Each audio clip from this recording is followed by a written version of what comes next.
ओम श्री गणेशाय नमः। दोस्तों, आज है निर्जला एकादशी। कहते हैं मनोकामना पूर्ति के लिए इस व्रत को करना बहुत ही फलदायी होता है और भगवान विष्णु की कृपा का फल भी मिलता है। इस एकादशी के शुभ अवसर पर निर्जला उपवास रखने से भगवान विष्णु के साथ माँ लक्ष्मी भी प्रसन्न होती है और आपके घर में धन वृद्धि करती है। दोस्तों, इस निर्जला एकादशी के दिन मैं आपके लिए लेकर आई हूँ 5 पवित्र कथाएं, जिसके सुनने मात्र से आपकी हर इच्छा होगी पूरी। तो दिल से बोले जय श्री कृष्ण। एक समय की बात है कि विष्णु भगवान का विवाह लक्ष्मी जी के साथ निश्चित हो गया। विवाह की तैयारी होने लगी। सभी देवताओं को निमंत्रण भेजे गए, परंतु गणेश जी को निमंत्रण नहीं दिया गया। कारण जो भी रहा हो, अब भगवान विष्णु की बारात जाने का समय आ गया। सभी देवता अपने पत्नियों के साथ विवाह समारोह में आए। उन सब ने देखा कि गणेश जी कहीं दिखाई नहीं दे रहे हैं। तब वे आपस में चर्चा करने लगे कि क्या गणेश जी को न्योता नहीं है या स्वयं गणेश जी नहीं आए हैं। सभी को इस बात पर आश्चर्य होने लगा। तभी सबने विचार किया कि विष्णु भगवान से ही इसका कारण पूछा जाए। विष्णु भगवान से पूछने पर उन्होंने कहा कि हमने गणेश जी के पिता भोलेनाथ महादेव को न्योता भेजा है। यदि गणेश जी अपने पिता के साथ आना चाहते हैं तो आ जाते। अलग से न्योता देने की कोई आवश्यकता भी नहीं थी। दूसरी बात यह है कि उनको 1.25 मन मूंग, 1.25 मन चावल, 1.25 मन घी और 1.25 मन लड्डू का भोजन दिन भर में चाहिए। यदि गणेश जी नहीं आएंगे तो कोई बात नहीं, दूसरे के घर जाकर इतना सारा खाना पीना अच्छा भी नहीं लगता। इतनी वार्ता कर ही रहे थे कि किसी एक ने सुझाव दिया, यदि गणेश जी आ भी जाए तो उनको द्वारपाल बनाकर बैठा देंगे कि आप घर का ध्यान रखना। आप तो चूहे पर बैठकर धीरे धीरे चलोगे तो बारात से बहुत पीछे रह जाओगे। यह सुझाव भी सबको पसंद आया तो विष्णु भगवान ने भी अपनी सहमति दे दी। होना क्या था कि इतने में गणेश जी वहां आ पहुँचे और उन्हें समझा बुझाकर घर की रखवाली करने बैठा दिया गया। बारात चल दी। तब नारद जी ने देखा कि गणेश जी तो दरवाजे पर ही बैठे हुए हैं। तो वे गणेश जी के पास गए और रुकने का कारण पूछा। गणेश जी कहने लगे कि विष्णु भगवान ने मेरा बहुत अपमान किया है। नारद जी ने कहा कि आप अपने मूषक सेना को आगे भेज दे तो वह रास्ता खोद देगा, जिससे उनके वाहन धरती में धंस जाएंगे। तब आपको सम्मान पूर्वक बुलाना पड़ेगा ही। अब तो गणेश जी ने अपनी मूषक सेना जल्दी से आगे भेज दी और उसकी सेना ने जमीन को खोखला कर दिया। जब बारात वहां से निकली तो रथों के पहिए धरती में धंस गए। लाख कोशिश करे परंतु पहिए नहीं निकले। सभी ने अपने अपने उपाय किए परंतु पहिए तो नहीं निकले, बल्कि जगह जगह से टूट गए। किसी की समझ में नहीं आ रहा था कि अब क्या किया जाए। तब तो नारद जी ने कहा, आप लोगों ने गणेश जी का अपमान करके अच्छा नहीं किया। यदि उन्हें मनाकर लाया जाए तो आपका कार्य सिद्ध हो सकता है और यह संकट टल सकता है। शंकर भगवान ने अपने दूत नंदी को भेजा और वे गणेश जी को लेकर आए। गणेश जी का आदर सम्मान के साथ पूजन किया। तब कहीं रथ के पहिए निकले। अब रथ के पहिए निकल तो गए परंतु वे टूट फूट गए तो उन्हें सुधारे कौन। पास के खेत में एक खाती काम कर रहा था। उसे बुलाया गया। खाती अपना कार्य करने के पहले श्री गणेशाय नमः कहकर गणेश जी की वंदना मन ही मन करने लगा। देखते ही देखते खाती ने सभी पहियों को ठीक कर दिया। तब खाती कहने लगा कि हे देवताओं, आपने सर्वप्रथम गणेश जी को नहीं मनाया होगा और ना ही उनकी पूजा की होगी, इसलिए तो आपके साथ यह संकट आया है। हम तो मूर्ख अज्ञानी हैं, फिर भी पहले गणेश जी को पूजते हैं, उनका ध्यान करते हैं। आप लोग तो देवता गण हैं, फिर भी आप गणेश जी को कैसे भूल गए। अब आप लोग भगवान श्री गणेश जी की जय बोल कर जाए तो आपके सब काम बन जाएंगे और कोई संकट भी नहीं आएगा। जब सर्वज्ञ वेद व्यास ने पांडवों को सारे पुरुषार्थ, धर्म, अर्थ, काम और मोक्ष देने वाले एकादशी व्रत का संकल्प कराया था। तब युधिष्ठिर ने कहा कि हे जनार्दन, ज्येष्ठ मास के शुक्ल पक्ष में जो एकादशी पड़ती है, कृपया उसका वर्णन कीजिए। तो भगवान श्री कृष्ण ने कहा कि हे राजन, इसका वर्णन परम धर्मात्मा सत्यवती नंदन व्यास जी करेंगे, क्योंकि ये संपूर्ण शास्त्रों के तत्वज्ञ और वेद वेदांगों की पारंगत विद्वान है। तब वेद व्यास जी से कहने लगे कि कृष्ण पक्ष और शुक्ल पक्ष दोनों पक्षों की एकादशी में अन्न खाना वर्जित है। द्वादशी के दिन स्नान करके पवित्र हो और फूलों से भगवान केशव की पूजा करें। फिर नित्य कर्म समाप्त होने के पश्चात पहले ब्राह्मणों को भोजन देकर अंत में स्वयं भोजन करें। यह सुनकर भीमसेन बोले, परम बुद्धिमान पितामह, मेरे उत्तम बात सुनिए। राजा युधिष्ठिर, माता कुंती, द्रौपदी, अर्जुन, नकुल और सहदेव ये एकादशी को कभी भोजन नहीं करते, पर मुझसे भी हमेशा यही कहते हैं कि भीमसेन, एकादशी को तुम भी ना खाया करो। परंतु मैं उन लोगों से यही कहता हूँ कि मुझसे भूख नहीं सही जाएगी। भीमसेन की बात सुनकर व्यास जी ने कहा, यदि तुम नरक को दूषित समझते हो और तुम्हें स्वर्ग लोक की प्राप्ति अभिष्ट है, तो दोनों पक्षों की एकादशी के दिन भोजन नहीं करना चाहिए। भीमसेन बोले, महाबुद्धिमान पितामह, मैं आपके सामने सच कहता हूँ, मुझसे एक बार भोजन करके भी व्रत नहीं किया जा सकता, तो फिर उपवास करके मैं कैसे रह सकता हूँ। मेरे उदर में वृक्क नामक अग्नि सदा प्रज्वलित रहती है, अतः मैं जब भी बहुत अधिक खाता हूँ तभी ये शांत होती है। इसीलिए महामुनि, मैं पूरे वर्ष भर में केवल एक ही उपवास कर सकता हूँ, जिससे स्वर्ग की प्राप्ति सुलभ हो तथा जिसके करने से मैं कल्याण का भागी हो सकूं। ऐसा कोई एक व्रत निश्चय करके बताइए, मैं उसका यथोचित रूप से पालन करूंगा। व्यास जी ने कहा कि भीम, ज्येष्ठ मास में सूर्य वृष राशि पर हो या मिथुन राशि पर शुक्ल पक्ष में जो एकादशी हो, उसका यत्न पूर्वक निर्जल व्रत करो। केवल कूला या आचमन करने के लिए मुख में जल डाल सकते हो, उसको छोड़कर किसी प्रकार का जल विद्वान पुरुष मुख में न डाले, अन्यथा व्रत भंग हो जाता है। एकादशी को सूर्योदय से लेकर दूसरे दिन के सूर्योदय तक मनुष्य जल का त्याग करे, तब यह व्रत पूर्ण होता है। तदंतर द्वादशी को प्रभात काल में स्नान करके ब्राह्मणों को विधि पूर्वक जल और सुवर्ण का दान करे। इस प्रकार सब कार्य पूरा करके जितेंद्रिय पुरुष ब्राह्मणों के साथ भोजन करे। वर्ष भर में जितनी एकादशियां होती है, उन सब का फल निर्जला एकादशी के पालन मात्र से मनुष्य प्राप्त कर लेता है। इसमें तनिक भी कोई संदेह नहीं है। शंख, चक्र और गदा धारण करने वाला भगवान केशव ने मुझसे कहा था कि यदि मानव सब कुछ छोड़कर एकमात्र मेरे शरण में आ जाए और एकादशी को निराहार रहे, तो यह सब पापों से छूट जाता है। एकादशी व्रत करने वाले पुरुष के पास विशालकाय, विकराल आकृति और काले रंग वाले दंड पाशधारी भयंकर यमदूत नहीं जाते। अंत काल में पीताम्बरधारी, सौम्य स्वभाव वाले, हाथ में सुदर्शन धारण करने वाले और मन के समान वेगशाली विष्णुदूत आखिर इस वैष्णव पुरुष को भगवान विष्णु के धाम में ले जाते हैं। अतः निर्जला एकादशी को पूर्ण यत्न करके उपवास और श्री हरि का पूजन करो। स्त्री हो या पुरुष, यदि उसने मेरु पर्वत के बराबर भी महान पाप किया हो, तो वह सब एक एकादशी व्रत के प्रभाव से भस्म हो जाता है।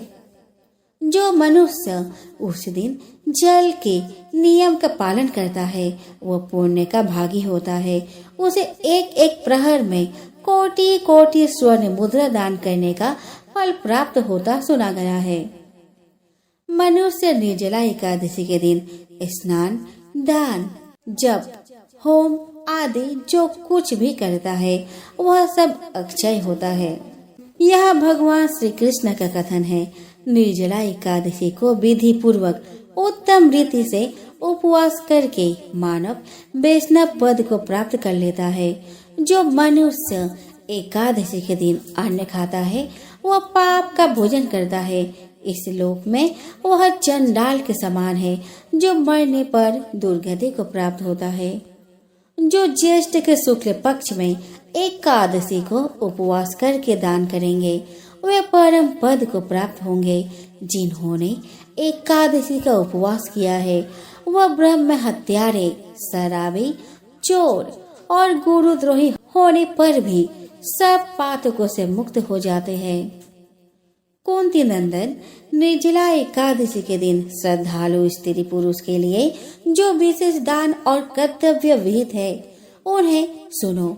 उस दिन जल में शयन करने वाले भगवान विष्णु का पूजन और जल में धेनु का दान करना चाहिए अथवा प्रत्यक्ष धेनु या धृतमय धेनु का दान उचित है।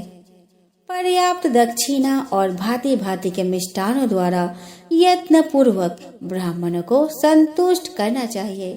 ऐसा करने से ब्राह्मण अवश्य संतुष्ट होते हैं और उनके संतुष्ट होने पर श्री हरि मोक्ष प्रदान करते हैं। जिन्होंने सम, दम और दान में प्रवृत्त हो श्री हरि की पूजा और रात्रि में जागरण करते हुए इस निर्जला एकादशी का व्रत किया है उन्होंने अपने साथ ही बीती हुई 100 पीढ़ियों को और आने वाली 100 पीढ़ियों को भगवान वासुदेव के परम धाम में पहुंचा दिया है। निर्जला एकादशी के दिन अन्न, वस्त्र, गौ, जल, सैया, सुंदर आसन, कमंडलू और छाता दान करने चाहिए। जो श्रेष्ठ तथा सुपात्र ब्राह्मण को जूता दान करता है वह सोने के विमान पर बैठकर स्वर्गलोक में प्रतिष्ठित होता है। जो इस एकादशी के महिमा को भक्ति पूर्वक सुनता अथवा उसका वर्णन करता है वह स्वर्गलोक में आता है। चतुर्दशी युक्त अमावस्या को सूर्य ग्रहण के समय श्राद्ध करके मनुष्य जिस फल को प्राप्त करता है वही फल इसके श्रवण से भी प्राप्त होता है।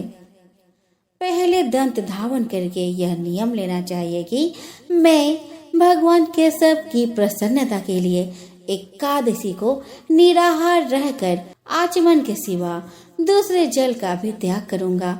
द्वादशी को देवेश्वर भगवान विष्णु का पूजन करना चाहिए।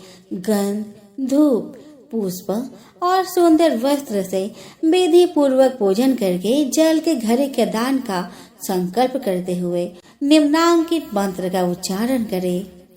संसार सागर से तरने वाले हैं देव ऋषिकेश, इस जल के घड़े का दान करने से आप मुझे परम गति की प्राप्ति करवाइए। भीमसेन, ज्येष्ठ मास में शुक्ल पक्ष की जो शुभ एकादशी होती है उसका निर्जल व्रत करना चाहिए। उस दिन श्रेष्ठ ब्राह्मणों को शक्कर के साथ जल के घड़े दान करने चाहिए। ऐसा करने से मनुष्य भगवान विष्णु के समीप पहुंचकर आनंद का अनुभव करता है। तत्पश्चात द्वादशी को ब्राह्मण भोजन कराने के बाद स्वयं भोजन करे। जो इस प्रकार पूर्ण रूप से पाप नाशनी एकादशी का व्रत करता है वह सब पापों से मुक्त हो आनंदमय पद को प्राप्त होता है। यह सुनकर भीमसेन ने भी इस शुभ एकादशी का व्रत आरंभ कर दिया। तब से यह लोक में पांडव द्वादशी के नाम से विख्यात हुई। ज्येष्ठ शुक्ल पक्ष एकादशी के ही दिन भगवान श्री कृष्ण ने देवी रुक्मणी का हरण किया था, अतः ये एकादशी और रुक्मणी हरण एकादशी के नाम से भी जानी जाती है। हिंदू शास्त्रों में गौ सेवा की बहुत महिमा बताई गई है। इस संबंध में पुराणों में कई कथाओं का भी जिक्र है। इनमें एक कथा भगवान राम के वंशज राजा दिलीप की भी है, जिन्होंने गाय की सेवा करके ही रघु जैसे प्रतापी पुत्र को जन्म दिया। इन्हीं रघु से भगवान राम का वंश रघुवंश कहलाया था। तो आइए जानते हैं राजा दिलीप की गौ सेवा से जुड़ी यह पौराणिक कथा। महाराजा दिलीप रघुवंश के प्रतापी राजा थे। दानव से युद्ध में अपने मित्र इंद्र की सहायता कर वे एक समय पृथ्वी पर लौट रहे थे। तभी रास्ते में उन्हें कामधेनु मिली, लेकिन जल्दबाजी में राजा दिलीप ने उन्हें प्रणाम नहीं किया। इस पर कामधेनु ने नाराज होकर राजा दिलीप को संतानहीन होने का श्राप दे दिया, जिसका राजा दिलीप को पता नहीं लगा। लंबे समय के बाद भी जब कोई संतान नहीं हुई तो वे अपने कुल गुरु महर्षि वशिष्ठ के पास गए। वहाँ संतान प्राप्ति का उपाय पूछने पर महर्षि ने गौ माता के अपमान को उनके संतान प्राप्ति में बाधा बताया। उपाय के रूप में उन्होंने उनके आश्रम में रह रही कामधेनु की पुत्री नंदिनी गाय की सेवा की सलाह दी। महर्षि की आज्ञा पाकर दिलीप व उनकी रानी सुदक्षिणा नंदिनी की मन लगाकर सेवा करने लगी। सुबह शाम रानी सहित पूजा करने के अलावा राजा उसे खुद वन में चराने ले जाते। छाया की तरह वे दिन भर उसके साथ ही रहते। एक दिन वन में चरते समय शेर ने नंदिनी को पंजों में जकड़ लिया। यह देखकर राजा दिलीप ने सिंह को मारने के लिए अपने तरकस से तीर निकालना चाहा, पर तभी उनके हाथ बीच में अटक गए। शरीर ने क्रिया करना बंद कर दिया। इधर नंदिनी राजा दिलीप को आर्त भाव से देखते हुए छटपटा रहे थे, जिसे देख राजा की आंखों में भी आंसू निकल पड़े। उन्होंने सिंह से प्रार्थना की कि वे नंदिनी को छोड़कर बदले में उन्हें खा ले, परंतु प्रार्थना और तर्क वितर्क के बाद सिंह इसके लिए तैयार हुआ।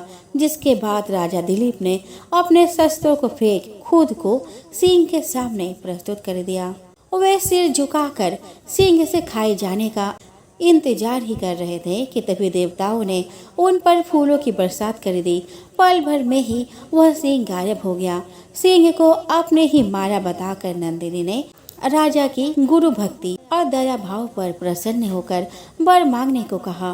पुत्र प्राप्ति की इच्छा जताने पर नंदिनी ने उन्हें अपना दूध पीने की आज्ञा के साथ पुत्र प्राप्ति का आशीर्वाद दिया। इसके बाद राजा ने बछड़े के पीने तथा अग्निहोत्र से बचे दूध का महर्षि की आज्ञा पाकर सेवन किया, जिसके बाद उन्हें रघु जैसे महान पुत्र प्राप्त हुए, जिनके नाम से ही उनके वंश का नाम रघुवंश हुआ। हिंदू धर्म ग्रंथों में भक्तों की कई कथाएं प्रसिद्ध है। इनमें एक भक्त कथा राजा अम्बरीश की भी है, जो भगवान विष्णु के परम भक्त थे। पौराणिक कथाओं के अनुसार उन्होंने पत्नी सहित एकादशी का व्रत का संकल्प पूरा किया था, जिससे प्रसन्न भगवान विष्णु ने उनकी रक्षा के लिए ऋषि दुर्वासा पर सुदर्शन चक्र चला दिया था। इस वीडियो में हम उन्हीं राजा अम्बरीश के बारे में बताने जा रहे हैं। राजा अम्बरीश बेवस्वत मणि के पौत्र और राजश्री नाभाग के पुत्र थे। 7 द्वीप वाली पृथ्वी के स्वामी होने पर भी उनकी भोगों में बिल्कुल आसक्ति नहीं थी। उन्होंने अपना पूरा जीवन परमात्मा के चरणों में समर्पित कर दिया था। पौराणिक कथा के अनुसार भगवान विष्णु को प्रसन्न करने के लिए उन्होंने पत्नी सहित एकादशी व्रत का नियम लिया था। व्रत पूरा करने पर जब वे उसका पालन करने लगे, तब महर्षि दुर्वासा वहां आ गए। राजा के भोजन की प्रार्थना स्वीकार कर वे यमुना तट पर स्नान के लिए चले गए। जब द्वादशी में केवल 1 घड़ी शेष होने तक भी महर्षि नहीं पहुँचे, तो व्रत भंग होने के विचार कर राजा ने भगवान के चरणामृत से पारण कर लिया। जब दुर्वासा ऋषि को पता चला, तो उन्हें भोजन कराए बिना व्रत का पालन करने पर वे नाराज हो गए। उन्होंने सिर के एक बाल से कृत्या नाम की राक्षसी पैदा कर दी, जो राजा अम्बरीश को मारने दौड़ी। तभी भगवान विष्णु ने अपने सुदर्शन चक्र से राक्षसी का वध कर दिया। इसके बाद सुदर्शन दुर्वासा की ओर दौड़ पड़े। यह देख दुर्वासा ऋषि देवराज इंद्र, ब्रह्मा और भगवान शंकर के पास आश्रय लेने गए, जहाँ शिव जी ने उन्हें भगवान विष्णु के ही शरण में जाने की सलाह दी। अंत में दुर्वासा वैकुंठ गए और भगवान विष्णु के चरणों पर गिर पड़े। उन्होंने भी उन्हें वापस राजा अम्बरीश के पास जाने पर ही शांति मिलने की बात कही। यह सुन दुर्वासा मुनि फिर से राजा अम्बरीश के पास गए और उनके चरणों पर गिर गए। उन्होंने स्तुति करके सुदर्शन को शांत कर दुर्वासा ऋषि के प्राणों की रक्षा की और ऋषि को भोजन कराकर खुद भी भोजन ग्रहण किया। सतयुग में एक राक्षस था मूर।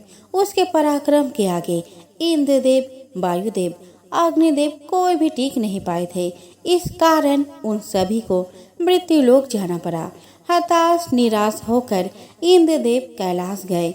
भगवान भोलेनाथ को अपना दुख बताया। शिव जी ने उन्हें विष्णु के पास जाने की सलाह दी। सभी देवता क्षीर सागर पहुँचे, जहाँ विष्णु जी निद्रा में थे। कुछ समय बाद विष्णु जी के नेत्र खुले। तब देवताओं ने उनकी स्तुति की। विष्णु जी उनसे क्षीर सागर आने का कारण पूछा। तब इंद्रदेव ने उन्हें विस्तार से बताया कि मोर नामक राक्षस ने सभी देवताओं को मृत्युलोक में जाने के लिए विवश कर दिया है। सारा वृतांत सुन विष्णु जी ने कहा कि ऐसा बलशाली कौन है जिसके सामने देवता टिक नहीं पाए। तब इंद्र ने बताया कि इस राक्षस का नाम मोर है। यह ब्रह्म का वंशज है। उसके नगरी का नाम चंद्रावती है। उसने अपने बल से सभी देवताओं को हरा दिया और उनका कार्य स्वयं करने लगा। यह सुनने के बाद विष्णु जी ने इंद्र को आश्वासन दिया कि वो उन्हें इस विपत्ति से जरूर निकालेंगे। विष्णु जी मूर दैत्य से युद्ध करने उसकी नगरी चंद्रावती गए। दोनों के बीच कई वर्षों तक युद्ध हुआ। युद्ध के मध्य में भगवान विष्णु को निद्रा आने लगी। वे बद्र का आश्रम चले गए। मोर भी उनके पीछे गुफा में घुसा और शयन करते भगवान को देख मारने को चला। जैसे ही उसने अस्त्र शस्त्र उठाया, भगवान के अंदर से एक सुंदर कन्या निकली और मोर से युद्ध किया। दोनों के बीच घमासान युद्ध हुआ, जिसमें मोर मूर्छित हो गया। बाद में उसका मस्तक धड़ से अलग कर दिया गया। उसके मरते ही दानव भाग गए और देवता इंद्रलोक चले गए। जब विष्णु जी की नींद टूटी तो उन्हें अचंभा सा लगा कि वह यह सब कैसे हुआ। तब कन्या ने उन्हें युद्ध के विषय में विस्तार से बताया, जिसे सुनकर भगवान प्रसन्न हुए और उन्होंने कन्या को वरदान मांगने को कहा। तब कन्या ने कहा कि मुझे ऐसा वर दे, अगर कोई मनुष्य मेरा व्रत उपवास करे तो उसके सारे पापों का नाश हो जाए और उसे विष्णु लोक मिले। तब भगवान विष्णु ने कन्या का नाम एकादशी रखा और उसे मनचाहा वरदान दिया। उन्होंने यह भी कहा कि इस दिन तुम्हारे और मेरे भक्त समान होंगे। यह व्रत मुझे सबसे प्रिय होगा।